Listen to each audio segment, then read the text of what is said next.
Remember the 5th of November? Um, that rhyme, probably makes you think of bonfires and fireworks, maybe even like a shadowy figure in a mask. Right. But how much do we really know about, like, what happened back then, the history behind Guy Fawkes Day? Yeah. Today, we're diving deep into this story. Mm-hmm. It's one of, religious tension, political intrigue, and a plot so audacious it really could have, like, reshaped England. It's true. And to understand this whole gunpowder plot, we have to go back in time even further. Okay. Back to the 16th century. Okay. King Henry VIII breaking from the Catholic Church. That really set off a chain reaction. So Henry VIII, right? He wanted to divorce Catherine of Aragon. Yeah. To marry Anne Boleyn, but the Pope was like, no way. No. And so Henry's like, fine, I'm going to make myself head of the Church of England. That's power. It was a total power move, but it also really was a seismic shift for England. Right. For their religion, their politics. Yeah. Everything changed. Imagine the upheaval Catholics who didn't convert. They were called recusants. Right. And all of a sudden, they were criminals. Wow. Their loyalty was questioned. Their faith was attacked. It was a really hard time. It must have been so difficult for people who wanted to stay with the Catholic Church. It was. They were fined, imprisoned, even killed for what they believed. Absolutely. And this wasn't just about religion, okay? This had huge political implications, too. Of course. I mean, it shaped the way that both of Henry VIII's daughters ruled, Mary, a strong Catholic, and then Elizabeth Spock, who made England Protestant. So when Elizabeth died without an heir, there was a lot at stake. So much. Then came King James I from Scotland. Right. Now, James was Mary Queen of Scots' son, and she was Catholic. Yeah. So you'd think that the recusants would be pretty hopeful, right? I mean, there was some initial optimism for sure. Some Catholics really thought that James, with his Catholic family, might be more tolerant. He even kind of hinted at going easier on recusants. Oh, wow. But then completely flipped, declared his utter hatred for Catholicism. Oh, no. And made those harsh laws even stricter.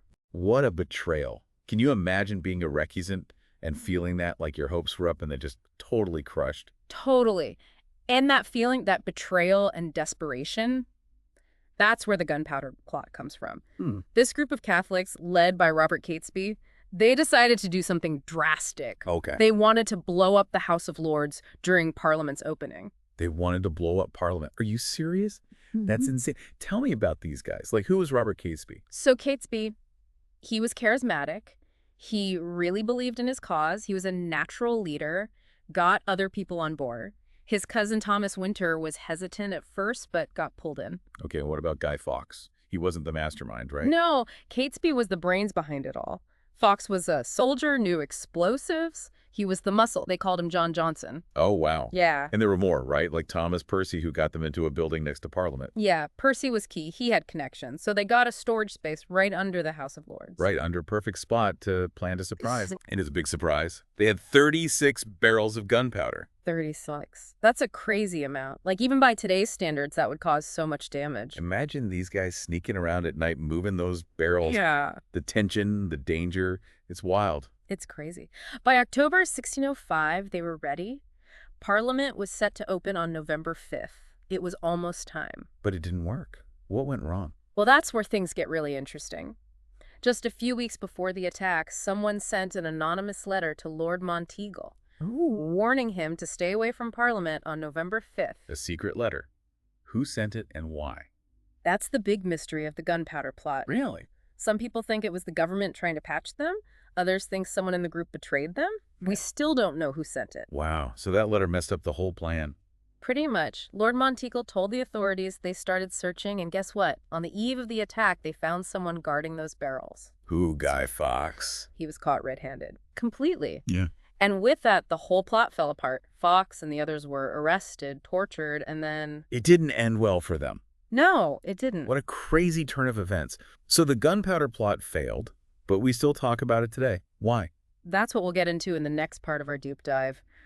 We'll explore how this near disaster became a yearly celebration, something we still do today. It is kind of crazy how something that could have, totally destroyed England ended up as a celebration.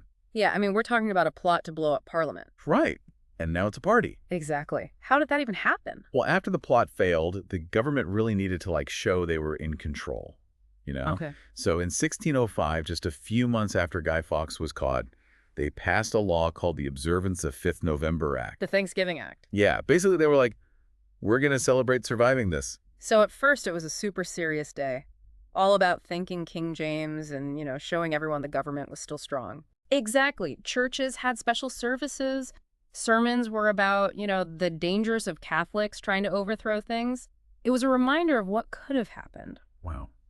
But over time, it became less serious, Oh, right? yeah, way less. Like now we have bonfires and fireworks and those Guy Fawkes effigies. Right. Yeah. Like, how did that happen? Yeah, It's interesting how traditions change, don't they? they do. Slowly, those religious and political messages faded away, and people just wanted to have fun. I bet after years of all that tension, people were ready to party. Totally. November 5th became like a release, Mhm. We dodged a bullet, let's celebrate. And those bonfires, they were originally about the destruction that didn't happen. Exactly, but then they became like the center of the party, everyone gathering around, having a good time. And then there's the Guy Fawkes effigies. I bet those were a sight to see. Oh yeah, made of straw and old clothes. Kids would carry them around asking for money. A penny for the guy. It's like they were punishing him even though he was already executed. Right, like a symbolic thing. It shows you how symbols can totally change meaning over time. They really can. I mean, Guy Fawkes started as this symbol of like religious extremism and treason. And now, He represents rebellion against authority.